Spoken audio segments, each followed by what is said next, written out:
So obviously, ex-Leeds, you had a fantastic season with them last year. Just tell us what that kind of meant to you and what you developed from it in terms of the skills and abilities, really, and the things that you learned from that time over at Leeds. Yeah, I learnt a lot about myself, and I feel like I grew as a person as well. Not just my rugby improved, but me as a person. Playing against, playing alongside some great players like Kev and again Jonesy and JP. They've got really good outlooks on life as well, and I tend to, when I meet people, I tend to try and take a little bit from them, their good part, and try and incorporate them in myself and how I think about and how I react to things. And since having been there, and I don't look at failure as a big thing no more. I used to really get down when we used to get beat and stuff like that, whereas they've learnt me a lot on how to cope with it. And obviously I got my passion and my love back for the game there, and I've got a lot for them guys and the club to thank for that. Of course, when you went over there, you went on loan. It's always a difficult thing for a player to do, isn't it? Because there's that sense that am I not needed at my first team, but then you kind of showed them that, you still has lots to offer. Yeah, I think that it was just very lucky how it came about. I think that my type of player, my style of game really complemented Leeds, and they really complimented me, and I think that's why I did really well there, and I got my passion back for the game, I got my love back for the game, and that's why I played so well, because I thought that we did benefit each other. And so yeah, that was probably one of the best things that's ever happened for me as a player and a person. And to come away with silverware as well. I mean, would you have dreamt that in your wildest dreams, really? No, not at all, because earlier on that season I was actually playing for Huddersfield's under-20s against Leeds' under-20s, and you get there and you're playing the curtain raisers before the first team, and I was 25 at the time. I was just thinking, where's my career going, and then like how many months later I was picking up the grand final trophy. So it just shows you that so much can change and so much can happen in one season. It's a lot longer than what people think. What were your thoughts then? So you lift up a trophy, you get a winner's ring, and you're still kind of unaware or unsure about where your future is, and how difficult was that for you to deal with? Yeah, it was quite difficult, but at the same time I wanted to enjoy everything at the moment.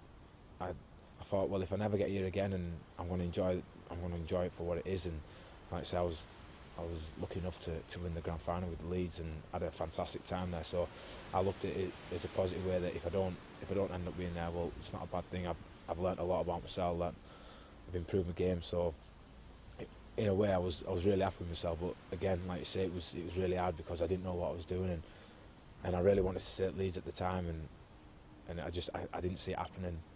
And then it didn't happen, so it was a bit of pill to swallow. But in life, the worst things happen in life and stuff like that. I still had a contract at the Giants, and now I'm really happy back at the Giants, to be fair. And I'm, like I say, it's coming out on how I'm playing, and I'm feeling I'm having an even better season than what I did last year. Because at Leeds I was coming off the bench a lot, whereas here I'm playing more minutes than what I've ever played each week. So, and I'm playing good quality minutes as well, and contributing to the team really well. So I'm very happy with how things have worked out.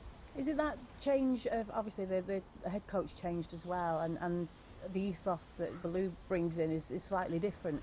Did that make a difference into how you thought you were perceived really by the coaches and the coaching staff and your abilities? Yeah, no, it's with the coach. I've always got on well with Nathan Brown, and I've got a lot for him to thank me for. I really have. He's improved my game so much, and he gave me a chance. So, and you're always grateful for that coach that gave you your first chance and first shot at the Super League, and so I'm really happy with that. But at the same time, I wasn't enjoying it. Not like I say, I didn't hold any grudges against any of the coaching staff. I just knew that there was players playing better than me at the time.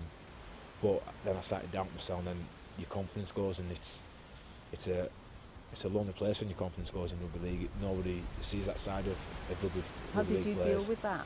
How did that come out in you? I just sort of just kept happy, just tried to keep as happy as I could, and kept training hard, and kept a smile on my face, and hoping that my fortunes would turn around at Huddersfield. And then I had to bite the bullet and realise that it's not happening here.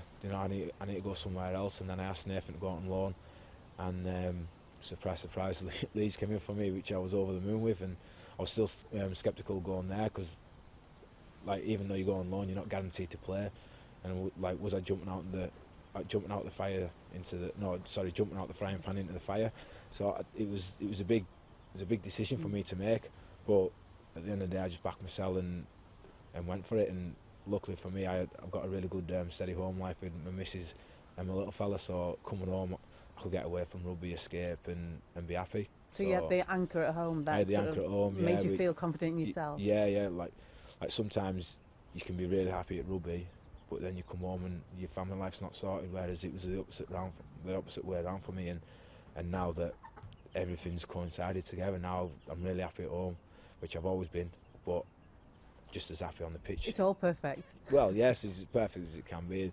Nothing lasts forever. You go through your ups and downs and stuff like that. It's just how you deal with them and don't let them beat you. Did that make you realise, as you talked about earlier about growing as a person, you realise that certain things are there to challenge you, and if you meet the challenge, then you can develop and progress from it? Yeah, because people from the outside, they'll look at rugby and they'll see players that are playing really well and they'll think that they've got no cares, they've got no worries at home, but then you go to the club and you see that they've had a tough time before, and you take that's what I was saying about taking little bits from each player, how they react to things and stuff, and like you say, you realise you're not the only one that's been through it or going through it at the time, so you just got to sort of just cop it on the chin and just deal with it, because if you let it beat you, then who knows, I might have quit by now, do you know what I mean? So, but at the end of the day, I just got my head down and stuck in it, and like I say, worst things happen to people in life, and that, and we're very lucky and very fortunate in what we do.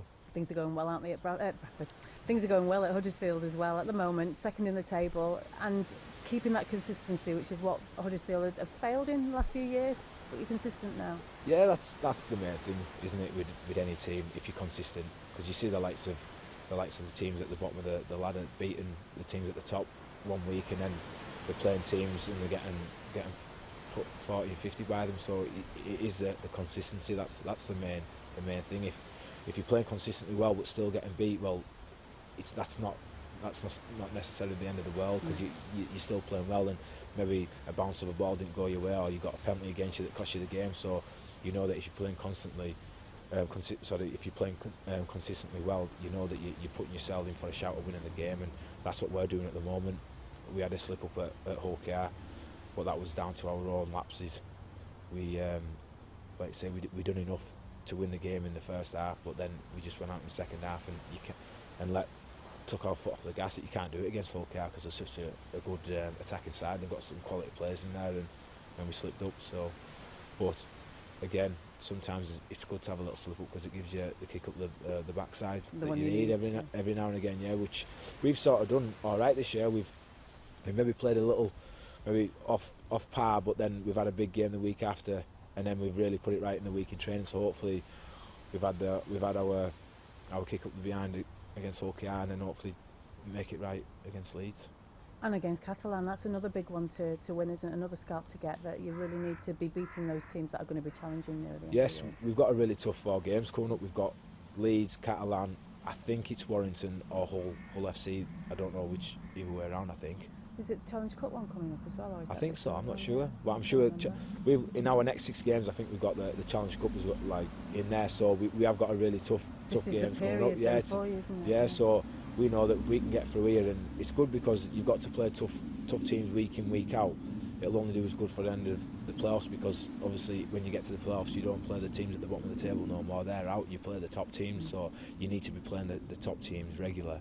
And I think that if we do well in these next 4 to 6 weeks, I think will put us in a massive, it'll make us very confident going into the playoffs, because we know that we can back week to week what you need to do. You're quite a positive person, really, aren't you? I suppose that's really stood you in good stead over the last year or so.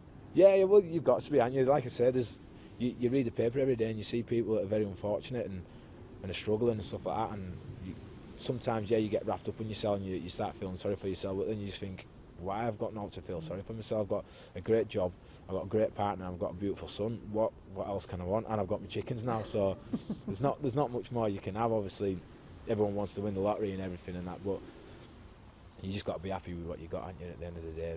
And simple things keep me very amused and happy in life, so that's how I live my life. Little really. Chickens, absolutely. Yeah.